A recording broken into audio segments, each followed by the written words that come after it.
This is Between Hook Sets. I'm Jason Walter from In Through the Outdoors with my partner in slime, Curt Underhill from the Fishing Crew. Are you got a loop on that one. We can't have that again, can we? Okay. Well, that's what happens when you fall asleep in your loungy chair. I came in sliding sideways, running behind, and then I'm like, where are you? Yeah, I was a little bit surprised myself, too. I woke up and went, oh, heavens to Betsy. I've been credging too long. You've been credging. Your credging hat on. I'm like, yeah, that I know. People are like, okay, what in the heck is going on with his hat? You know, the funny thing is I used to wear my hat like this when I first moved to Brookings. I wore my hat like this all the time. That's everywhere I went. That's how I had my hat for years. And I have no idea how I ended up stopping. And I don't even know why I ended up stopping, but oh, thank God. It doesn't. Yeah.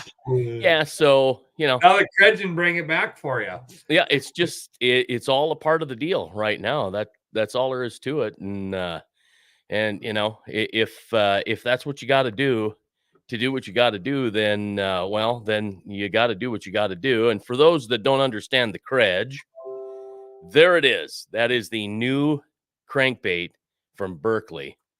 So boom. I don't know. Should I go back down to reel? There we go. Feels a little bit better. Yeah, well, I bet it does. You know, we gotta say we tried a little bit. Ended up reaching out to Dan Spengler. He's been all over social media this week with the credge and with the new finisher from Berkley. And I seriously thought, you know, it'd be kind of fun to have him on. So I reached out knowing that he probably is going to have a little bit of family life get in the way there, which I understand because he's been gone. I think he was down at NASA, honestly. And he reached out again yesterday and said, you know what, I just can't do it. So plan A fell through, plan B just never happened, and plan C is us. We had a lot to talk about, really.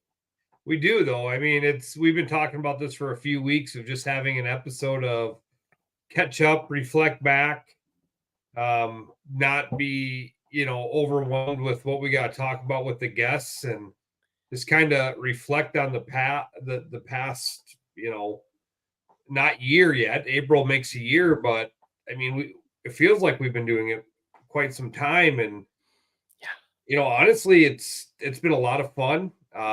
It's going to continue to be fun. Oh, we got a hat. Oh, we got to change hats now. And that was too tight. The credge hat going to end up passing out. It was cutting off circulation. So anyway, sorry, I didn't mean to distract you there. But yeah, I mean, for those who don't know, you know, I kind of love our story on how this whole thing got started. And I mean, my version is maybe different than yours, Jason, but you know, just so people know where this kind of all started, this idea came from, you know, with the Fishing Crew stuff, my social media was dead in the off season. We have plenty of stuff to put up during the regular season of fishing tournaments, but I just don't find it interesting or fun to put pictures from the summer in January on there. I mean, it's not relevant. Yeah, it's great to show some pictures from the past year, but it's just not my style, not what I thought most people wanted to see. And maybe I'm wrong. Tell me if I'm wrong, guys. If you think I'm right or I'm wrong, but we wanted to stay fluent. So I probably sat down over a 4-month period, and I was going to go live. And I'm like, nobody wants to hear me sit here and do what I'm doing right now. Just talk. And I don't really have anything too terribly interesting to say other than talk about the upcoming tournament season, other than, you know, talk about the past season, whatever. And I probably sat down a dozen times in front of the computer and chickened out, turned the mic off. And then it got to the point where one day, if you guys haven't listened to it, You need to go. Well, hold up, back up. Brian or Jason interviewed me a few times on his Into the Outdoors show for different tournament stuff. Got his name from a buddy, Billy Katz, who's been on the show with us. Got his name from Billy, and Billy's like, "You need to get on this guy's radio show." So I popped down there a few different times when he called me to interview, gave you a couple different guests to talk to, and then followed him on social media. It's like, hey, whoever, whatever, a guy called me to do a radio show. I've done a few of them. And then one night I was getting ready to get into bed and I heard this episode called My Trip to Namesville. And there it is. If you've not listened to that episode, go find it on his YouTube, his Facebook, his website. And most people won't get it. I mean, honestly, it's an episode that it's not for everybody. You have to know people in the industry. And Jason did a whole episode using everybody's name he interviewed in the last year and told a story. And I went, holy crap, this is unique. This is a guy that I think I can team up with and start this. And so I called him the next day and said, hey, man, I listened to Namesville. This is what I want to do. And I wanted to do a 3 to 5 minute podcast. Yeah. Well, I see we're at 6 minutes and 32 seconds right now. So that would never, we quickly realized that wouldn't work. And then it was going to be 15 minutes. And if guests were good, we were going to cut them off and bring them back and do all this stuff. And then we realized, let's just roll with this. Let's see let's see how the conversation goes. If it doesn't get boring, let's roll with it. And now we sit here, we'll do the math, 7 months later, and we're talking about the past episodes we've done. I hope everybody's found it as entertaining as we have. Jason, what do you think? I mean, what's your thought? Well, you started out by talking about showing pictures from the past. Yeah, it's painful. Oh, you had to go there. That was painful. The fact that he missed that kick was. You need to ask Brian and Heather Brosdahl about that. Oh, I'll have to do that because Eric, how you doing? Mark, how you doing? Thanks for tuning in. Yeah, it's a little bit different. It's interesting as I got into the social media thing or into the digital world. I was asked to do radio, but it ended up being a digital job too, because in this day and age, you can't just do radio. So I had a lot of learning to do. And when I wrote Namesville, I woke up in the middle of the night, had this idea, and it was 10 times better at 2 o'clock in the morning than it was at 4:30, 5 o'clock when I woke up Sunday morning and thought, oh, I better put that on paper right now. I had to think about it a little bit in the middle of the night. It just came to me. And I just recently put it on my website, jasonwalter.com. Chris Husted said, you need to put your stuff on in print. And Namesville was one of the 18 that I put on there.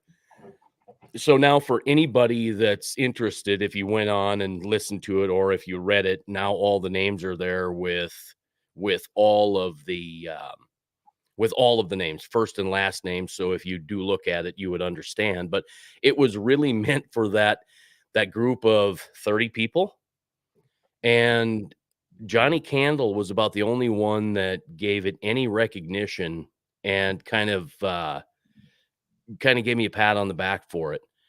And I was really defeated. I mean, I was just bummed out because I thought, wow, this is the one where some people are going to recognize this, and it's going to be, big for me, not big in a sense where I'm, going to become some superstar. I mean, just big for me in the fact that I'm going to feel like I'm a part of the industry. And nothing happened. And then I found out that God works in mysterious ways. I only needed to reach one person, and that was you. I mean, that was. I told you, I think that was the devil, buddy. Yeah.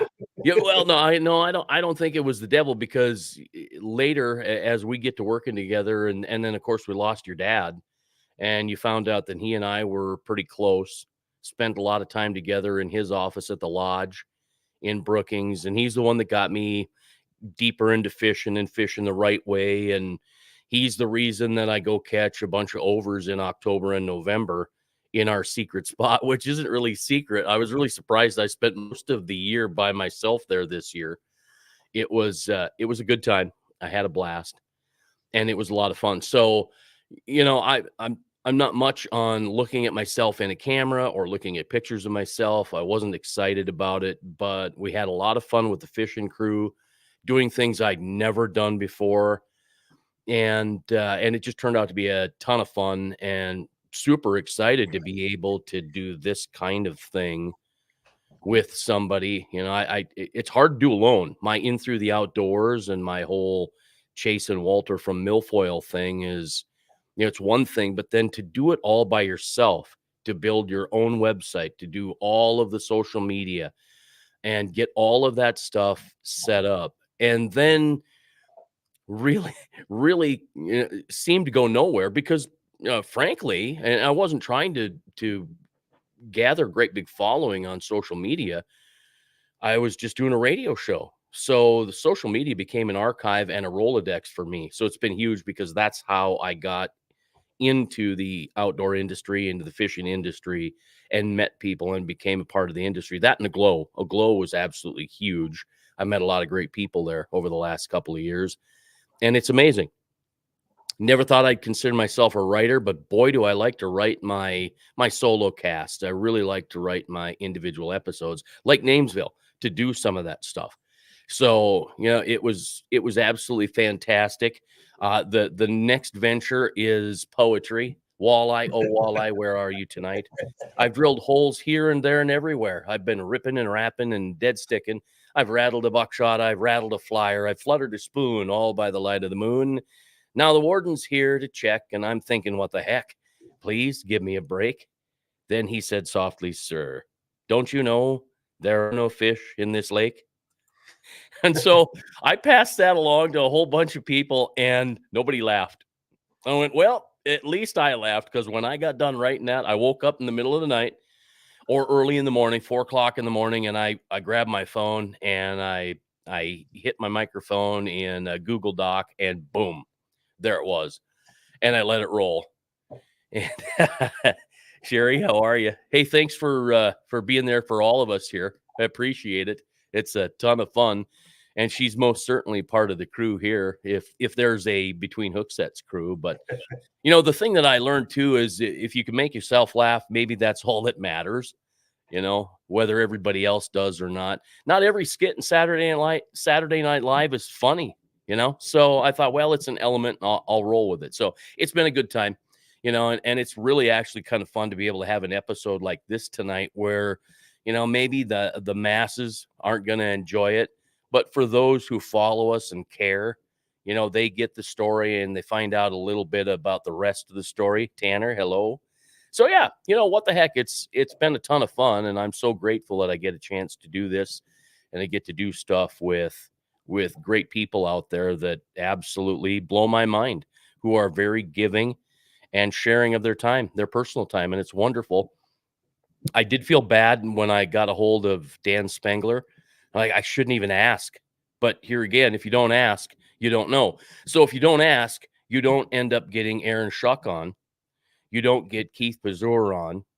You don't get Gregg Wollner on. You don't get Jason Mitchell or Tom Boley or any of those people to just take some time and spend with you. And that's a big thing when you're trying to share content with people. Or our permanent studio guest, Benny Spies, in the background. Well, yeah, I am so grateful that we had Benny Spies on, and I was going to rattle him off with the other group, and I thought, no, actually, I've got Benny behind me, and frankly, I've got Benny beside me.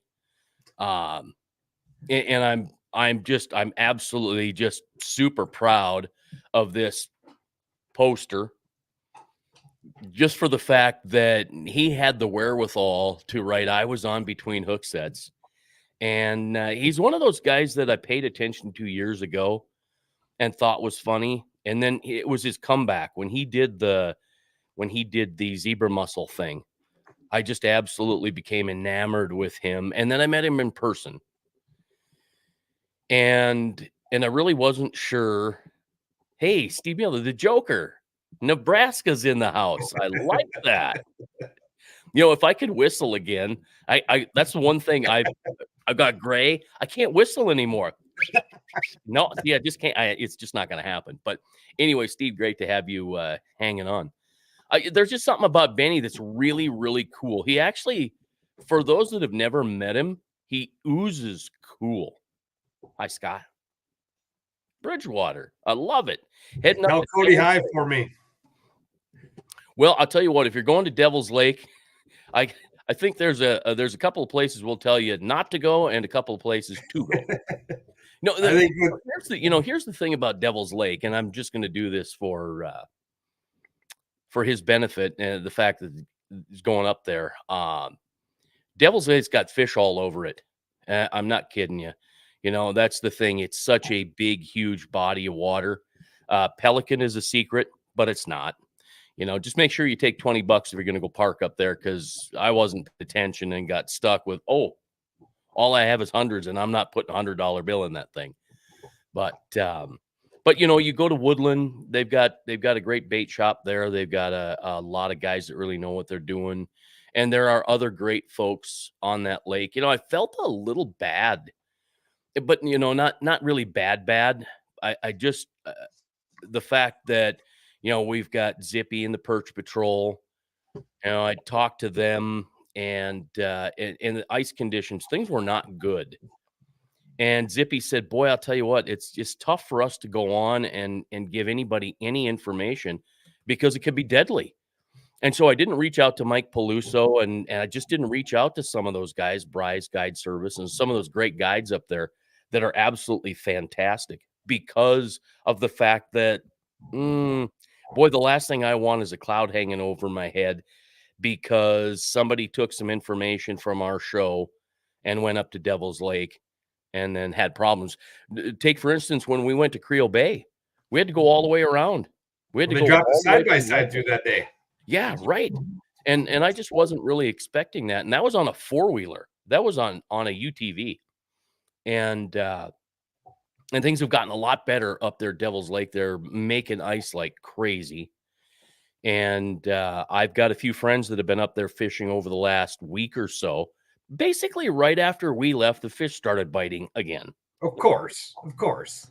So, we both have a black cloud, and we combined forces, and it was not. But hey, that trip was fun. Sheldon Meidinger came up with that idea.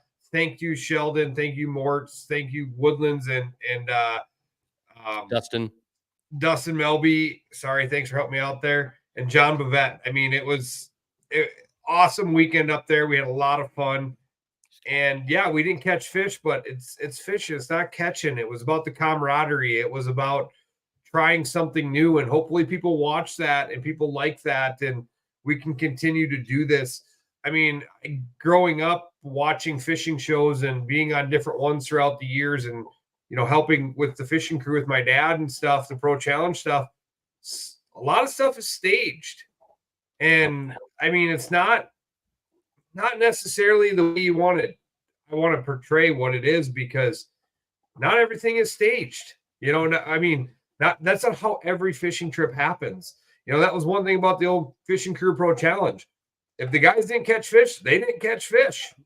That was the way it was. And it's unfortunate, but that's fishing. It's not every time you go get limits. And more times than not, for me, it's not a limit, I didn't get the good fishing gene from my dad, but I do love the sport. And that's why we've talked so many times. We're not trying to make ourselves famous. We're trying to help other people get there and promote the industry and the sport. And, I truly do love running the fishing crew. It's a passion of mine. It's a sickness probably at some points, if you ask my wife and family. But it's my way of being part of that industry. And I'm not the guy. I went and fished the NTC with my good friend Brian Woodward from Wyoming 2 years ago, and I looked at him, I said, I don't even know why I'm out here. I'd rather be on shore setting up and getting ready for this.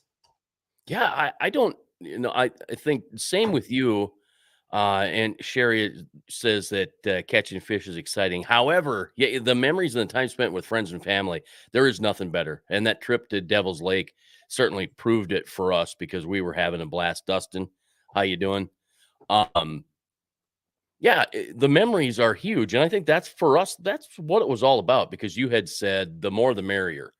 Yep. And as we reflect on that, there were a lot of things that we kind of left out of what we wanted to do with between hook sets and the reason for taking the trip. But we were up there learning, trying to figure it out, and we just got caught up in the moment with friends and family and other people that we just met that became new friends. And I think that's what the trip ended up being all about, was meeting new people, hanging out, and becoming friends with other people that you didn't know. Because I sure had a good time with Clint and Dustin in that snow bear, and it was a ton of fun and got a chance to spread my wings. We talked social media and I learned a lot, and it was a whole bunch of fun. I love to fish. I really do. I'm not out there to be a pro fisherman. I don't want to be. I put on my new website, I'm a storyteller of storytellers, and that's what my brother said. He said, "Well, you're kind of a tell people you're a storyteller of storytellers, or I'm a narrator. I'm not a fisherman." And the good thing is, though, if I really want to have a nice wall hanger, I found this on Facebook today, and for only $125, I can have that thing hanging on my wall. They're paying you to put that on your wall? Well, that's kind of what I was thinking after I saw that. I thought, honestly, there's no reason why they shouldn't just give me 125 bucks to take that off their hands. Let's see what Mark says here. Fishing for him is uh, out from life. Yeah, catching fish is a bonus, and when the fish is on, everything shuts off for that moment. Boom. That's where I got the boom from, my buddy Mark, and he's absolutely right there. It is. It's about the memories. It's about life. And I joke around with people, especially when I get home from a trip where things just don't seem to work out, and that happens often. And I always tell people, I have more fun talking about fishing, and I swear I catch more fish talking about it than I do anything else. But I do love to talk about it. I spend a lot of time researching. I research maps. Anywhere we go, like take for instance, we're going to go to Winnipeg. My buddy Kirk wanted to go to Winnipeg after we had Brett on, and I like, yeah, I want to go too. I'm ready to go. When do you want to leave? And we both just kind of looked at the calendar and went Feb 1. Let's go February 1st, but let's do an exploratory trip. So for people who have never done it before, we can kind of share that information because we've talked about going to Winnipeg. Well, I don't want to go up there blind. I was up there when I was a kid numerous times. Went to the horse races at Assiniboine Downs, I think it is. It's been a long time since I've been to Winnipeg and Lake Winnipeg. So we're going up there on an exploratory trip, and we're going to snoop around and look for bed and breakfasts and eat all the food. And we're going to try to fish. We're renting a snow bear on Saturday to fish for a little bit, just see what happens.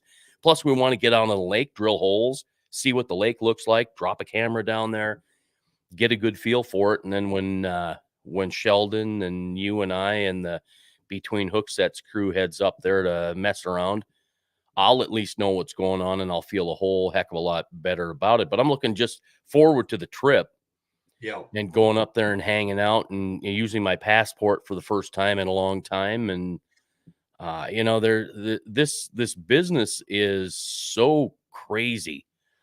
I it got to the point where I'm like, well, if I'm not catching fish, people are think that I'm nobody.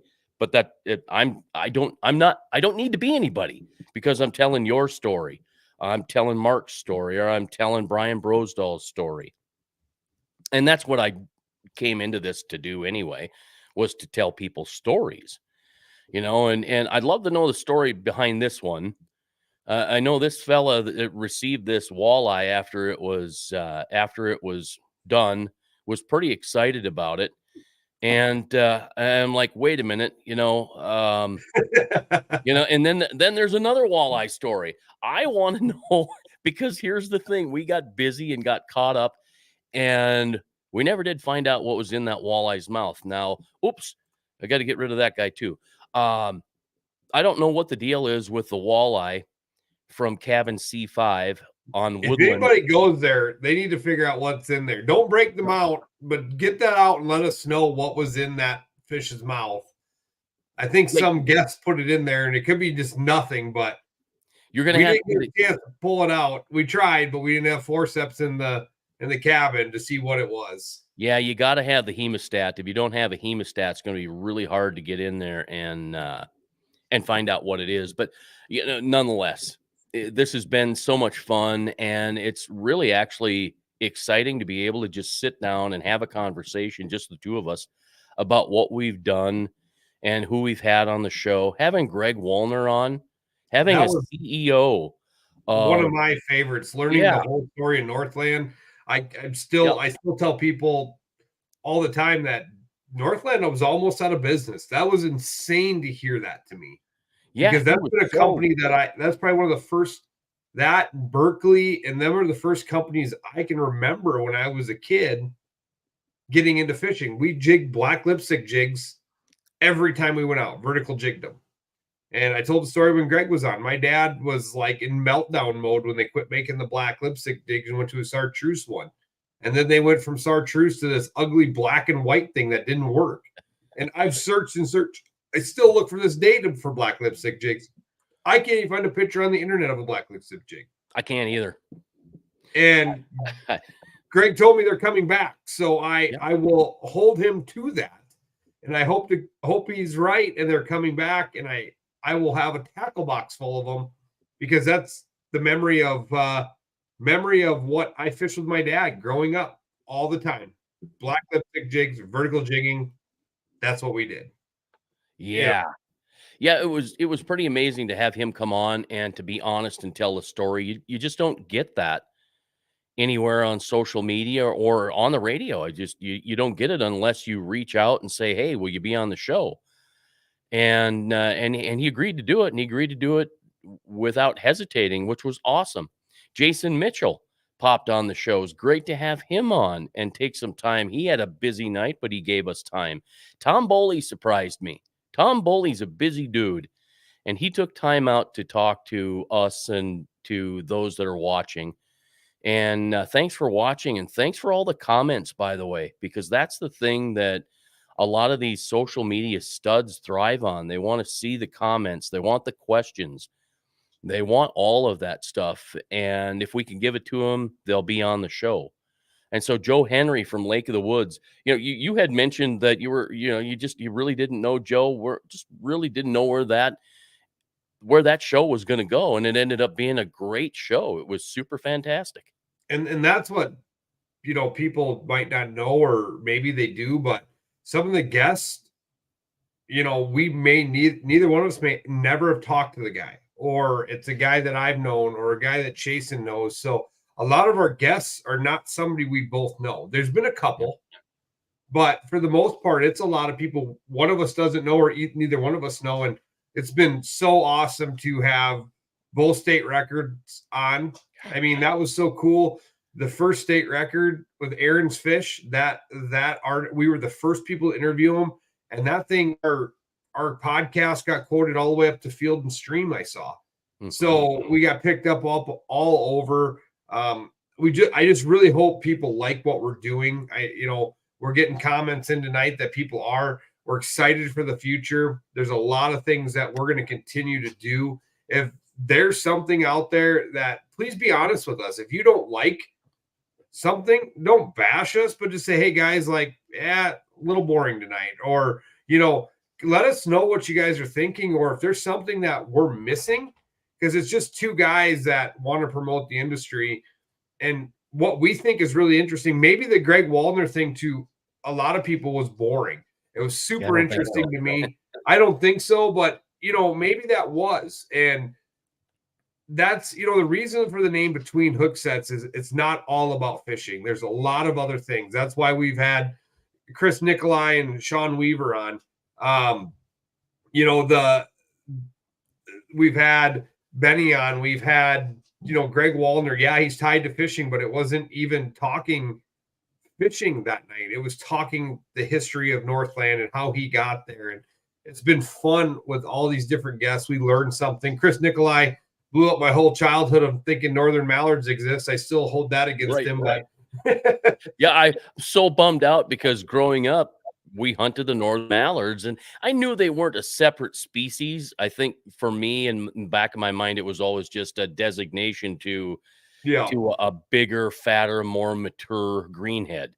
Yeah. But Yeah. still, we got great information out of those guys, and it was one of the most viewed podcasts, live video that we've had, and it just surprises me some of the directions that we go, and that's what's exciting about it. I just got a quick message here on my Facebook page from In Through the Outdoors. Fella said, and I can't tell who it is. My nephew's in Sioux Falls. What station can you catch In Through the Outdoors on? Unfortunately, I can't get anybody in Sioux Falls, but I'm joining your ag network here real soon. They've got 65 or 66 stations. Right now, you can get it out of Pipestone. You can get it out of Madison. You can get it on YouTube. Yeah, right. Yeah, you can just go to YouTube, Chase and Walters In Through the Outdoors. Matter of fact, now you can actually tell your phone, if you've got an Android phone, you can hit the Google and say, play In Through the Outdoors podcast. And my phone's on mute. But anyway, it pops up right away. So I just went through that whole voice search thing, and it's supposed to be on the iTunes and Alexa and Siri and all those here in the next couple of weeks. It takes a while to get used to it. But my show is a quick 2-minute show. A lot of the episodes, 2 episodes a week, are my perspective on things that I've done or am doing in fishing. My Friday episode is a little bit of news where I catch up on things that I can't catch because I usually do an episode or a week or 2 ahead of time. So now I've just added a tip because I've got all of these tips that I had to do for CHS Outdoors for my good friend Aaron Coe at CHS in Elkton, South Dakota. And I thought, gosh, I should start using those. And actually, one of my tips coming up here is about going to Canada and the fact that your credit card could charge you 1% to 3.5% foreign transaction fee. The other thing you need to make sure of, if you go up there and you pay $800 for a guide in Canadian dollars and you put it on your credit card, that you don't pay $800 in US dollars. Make sure that the conversion is done by your credit card company. If not, you're just going to end up wasting your money, and you don't want to do that. So you really have to pay attention to that stuff and make sure that you've got a credit card company that does that, because there are some that won't, but there are some that will, because I did some checking, and a couple of banks suggested that you just go to like the Bank of Montreal in Winnipeg or one of those banks and exchange your American dollars for Canadian dollars and pay in cash, so that you don't have to worry about transaction fees and those type of things. So it does make a big difference. You book a motel room for $600, the exchange rate is 35%. So that's $35 for every 100. So that's $140 cheaper, for 2 nights. So, you're three nights. So, you're going to save a chunk of change there. So, you do have to be careful. But anyway, the In Through the Outdoors thing has been a ton of fun, and I love doing that. And it's just one of those deals where, for me, it's a radio show. It's on the radio, it plays, and it's gone. The crazy thing is, it's on, I've got it, just about everywhere, and whether it's YouTube or Facebook or wherever, on almost all the podcast venues. It's on Spotify, it's on iHeart, and those, matter of fact, our Between Hook Sets is on iHeart now, and it should be on Spotify and some of these others. It takes a few weeks for it to catch up, but all of that stuff is out there. There's over 700 episodes, and I get into a little bit of anything and everything. And Between Hook Sets has provided a lot of great content for In Through the Outdoors, and so is the fishing crew. I'm looking forward to spring. It's going to be a different year. Last year we played around with video. I think we're a whole lot better at it now. So I can't wait to see how the fishing crew tournaments turn out for all of those people who are fans and viewers, because it is going to be more like the MWC and the NWT, because or even the Bassmaster Elite or MLF. You know, it Yeah, doesn't have to be on TV. It's on social media, and it's going to be like TV. We played around last year at the Sharp Showdown where we had guys we sent out the link to 5 boats and we interview guys on the water, and we're going to do more of that. And it's, and you might not see them catching fish, but get a on the water update throughout the day. In the Sharp Showdown, we were lucky enough for Wright and Pier. We had time to put my pontoon in and run around and go talk to fishermen on the water. We're going to learn more things. We're not perfect. We're not, I run tournaments. Brian runs a radio station. We're not necessarily, it's not necessarily perfect, but we're trying. Bear with us. We're going to try to get as much content out on the behind the fishing crew and stuff like that as we can. So, and hopefully you fish the tournaments and you want to be interviewed, or you're willing to do some on the water stuff. Please come up to us. Don't hesitate. If that's something you want to do, please come up to us, and we're going to ask you to do it throughout the things, and we're going to interview people, and it's a lot of fun. Just thinking of interviews, we had meat eater guy at the Sharp Showdown that you got to interview. The trivia, why am I drawing a blank on his name? The trivia guy for Meat Eater, Spencer Newhart. Yeah. And then Gov Cup, we had John Hoyer, Dusty Minky, Dewey Jelm. We've had some good names on interviews at the tournaments and on the show. It's been so much fun. Looking ahead to the summer, the Gov Cup is already full. 200 teams. That's so crazy. Teams in like a week and a half, I think, or 2 weeks it took to fill that tournament. So we're super excited for the season. Chamberlain is sitting at about 75 to 78 teams. Pike Masters is still private right now. That's rolling in. I think we're in the 20s on that tournament. The Sharp Showdown is getting people now that the Sharp Showdown is up to like 16 or 17 teams in that right now. That's going to start building.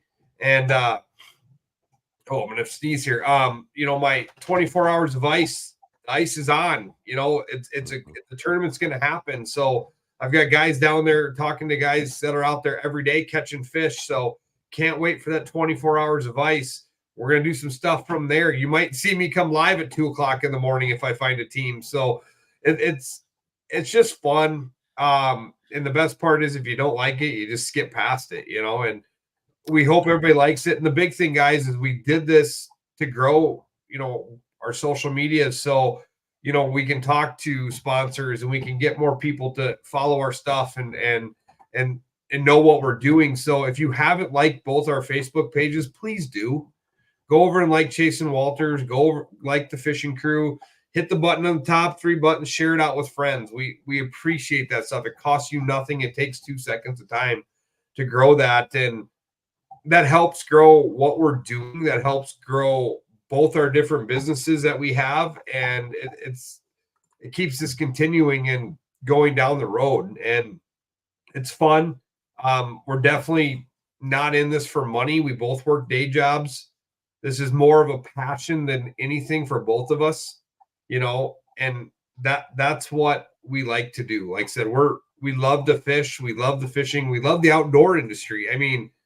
We absolutely love the outdoor industry, and it's a great industry, and we're just trying to make a little mark on it and be promoters. We're not trying to be the Corey Springles or the John Hoyers or the G-Man of the world.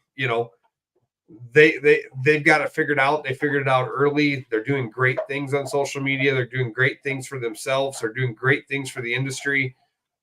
And everybody watching tonight is an outdoorsman. Everybody that's commented loves being outside. So let's help it. Let's take some kids out, man. Let's get kids out fishing. Let's get Right. that next generation out. So, but moving on, like, I mean, we got a big year.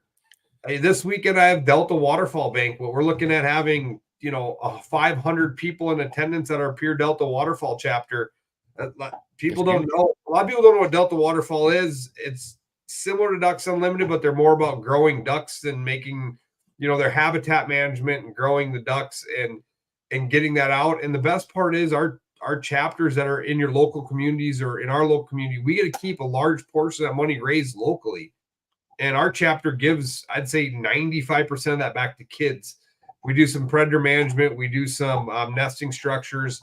But 95% of the money we earn, we give back to kids. And it's so awesome to do. And the crazy part is we're a town of 13,000 people. And we're in the top. Last year we were number 5. Before we were number 2 in the entire Delta Waterfall thing. Out of 250 some chapters, we were number 5 and number 2 with a town of 13,000 people.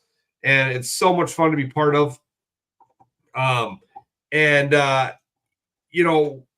We continue to grow this and see what everybody wants to hear. And we got a coyote tournament coming up. We're going to do some coyote stuff.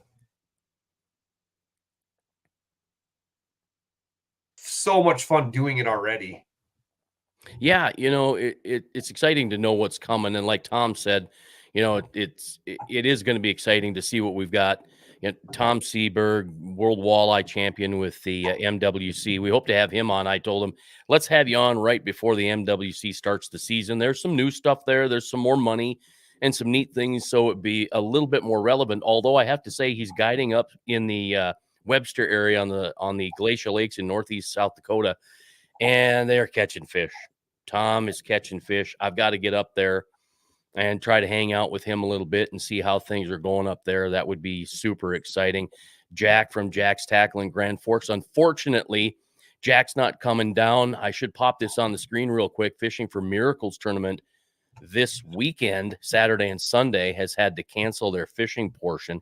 It's unfortunate, but Lake Poncet has about 7 inches of ice about a quarter mile out. Somebody went out in a UTV and drove out a little bit further, about, I think, a half a mile out, and they could visibly see the ice sink and the water come up through a few cracks. They backed up and got out of there.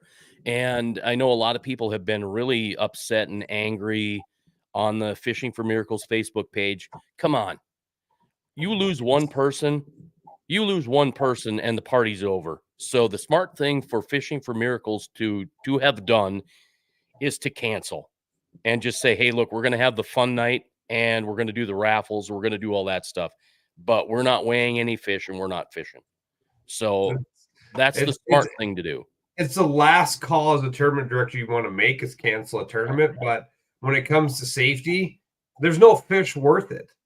There's no fish worth losing somebody over. So they made the right decision. It's a tough one to make. It's hard to do. You're not going to make everybody happy when you make those decisions. But trust me, as a tournament director, I know they didn't just make that decision without a ton of thought, a ton of looking into it and knowing what's going on. So I agree. They made a great decision. Poncet's a scary lake. We always hear people that go through it regardless, even on good years. So there'll be another fish. There'll be another tournament. Yeah, there will be another year. And just because they're not going to do it now doesn't mean it's that big a deal. Tom says they're seeing good ice on Webster. That's fantastic. That's good to hear. We want good, safe ice, and that's what we're looking at here. Now, the thing that's surprising is the 30-degree weather that's supposed to be coming next week. I'm not sure what Mother Nature has in store, but I'll take the 30 degrees because we're not going to lose any ice because of that. Maybe with some sunshine, but I think we've got snow on the lakes now, and I don't think we're going to have to worry too much about the greenhouse effect. So, we should be good to go. We should be very good to go. Next week on the show, I think we're going to I hope we have long breaks on and we get to talk about the Coyote Cup coming up. I think that's going to be a great conversation. Yeah, if you guys don't know who they are, I haven't even reached out to them. I'm going to reach out to the long break guys, Coyote Culture Boys. They know how to get it done calling coyotes, and it'll be pretty cool if we can get them guys on. Like I said, we've got that. There's plenty of show ideas. And guys, we would love to put a calendar out there who we're going to have. But one thing we've always talked about with the show is we want to stay relevant. So if we put a calendar out there, shows and the 2 state records were caught in 15 days, it's really hard when somebody is gracious enough to give us an hour of their time to come on this show to say, hey, we got to cut you because we got to talk to, Aaron or Keith because they just caught the state record. So yeah, we need to do a little better promoting. We've talked about it, but it's trying to stay relevant. And in the world we live in, it's ever changing. It's fast. And just know every Wednesday night at 7 p.m. we will be on. Yeah, and we've had a great turnout tonight. Thank you very much, everybody, for tuning in. Surprising to see the reactions, and we've got 17 comments. And honestly, Toby, it's good to see you. Good to know that you're here. Yeah, the lake has taken many fishermen. That northeast corner of Ponset can be cursed at times. I don't even like going over there. So it's just a whole lot safer to just play it safe and be very, very careful. And, and here's the thing, we had Brett on from Blackwater Cats Outfitter. That was a last minute deal because people were going up to Winnipeg fishing greenbacks. And we thought that's the most relevant thing right now. And we threw Brett on because Donovan Pierce was busy with a family birthday and he shared one of his guides. Brian Brosdahl said he'll be on the show, but he's been busy and, getting Dan Spengler on to talk about Berkeley's new baits that he helped create, with the Kredge. And my hat's not tight enough to stay that way. Darn it anyway. And then the finisher, they look like fun baits to try. And so, the cameras are backwards. Have you noticed? I give someone the peace sign over here. I got to learn the camera is right there, but I just haven't figured it out yet. You can mirror your camera, buddy. Well, see, here's 43 years of my life right here. The microphone. All I need to worry about is this right here. So not that little camera right there. But anyway, what a ton of fun. It's been great to have everybody hang out. I see we're going on 47, 48 minutes. I thought maybe we'd go 25 or 30, just you and I, but we can certainly talk without stopping. That's not a problem. It's great to have people paying attention and being a part of it and sharing their comments and likes. And that's what makes the show even better, because the show isn't about you and I and our faces on Facebook or YouTube or wherever. Dustin, thank you very much. We're going to have to get him on when old Pike Haven starts going this spring. Yeah, right. So a lot of stuff. And every Wednesday it's something different. And the good thing is we're trying to not take Wednesdays off. We try to be here at 7:00 sharp, unless you fall asleep at the lazy boy there and you don't wake up until a couple minutes before 7. So, that's the way it goes. But what the heck anyway. So, hey, it's been great to have you. Jack, thank you very much. I will take a picture. We're going to give $130 to Fishing for Miracles. That's all right, Jack. I get it. There's not much point in coming down from Grand Forks for a couple hours of raffle. If we're fishing and doing things like that, it's a whole different story. Got the Chase and Walter micro-beaded Snell. I made it and I can't even say it. And so dime every time from every sale of one of those going to the Children's Miracle Network and Fishing for Miracles crew. So Keith, great to have you here. Thanks for catching that record walleye. Yeah, it was great to have you on the show too. Buddy. Couldn't have done it without you. So anyway, before we go upward, we have a new page on the Fishing Cruise website. It's got a Between Hook Sets tab. You guys can hop on there, look at archive shows, listen to the podcast version. So like I said, follow along, please, and hope you guys enjoy it. And if you don't, share it with friends. Maybe they'll enjoy it, and all we're trying to do is keep people entertained. And we're just a dumb tournament director and a dumb radio guy that are trying to do something different. So yeah, don't listen to the newspapers when they say a group of South Dakota fishermen had Keith on their radio show or on their podcast. Just all that AI stuff and its generic business just drives me nuts. But oh well, that's all right. We're going to keep doing what we're doing. Thank you very much, Curt. Thank you. Thanks for the opportunity. Thanks for watching, everybody. Thank you. Appreciate it. If you've got show ideas, let us know, because we never know. You know, it's always nice to hear from people who are watching. We're hoping that we're as relevant as possible each and every Wednesday. So it's great to have you here. Thank you much. And Benny, thanks for having my back, buddy. I love it. And my side. Yeah, I'm he's glad got he he's doesn't have covered my on all phone. angles. That's not a good thing if you know Benny too well. That's not a good thing to have him at multiple angles for you. Oh, yeah, that's fantastic. All right, Curt, take care. Everybody, take care. Happy Valentine's Day. It's coming up soon. If you're lonely like I am on purpose, well, you could care less whether it's Valentine's or not. You wait until until February 15th when the chocolates go on sale at half price. All right. Y'all take care. We'll time. Maybe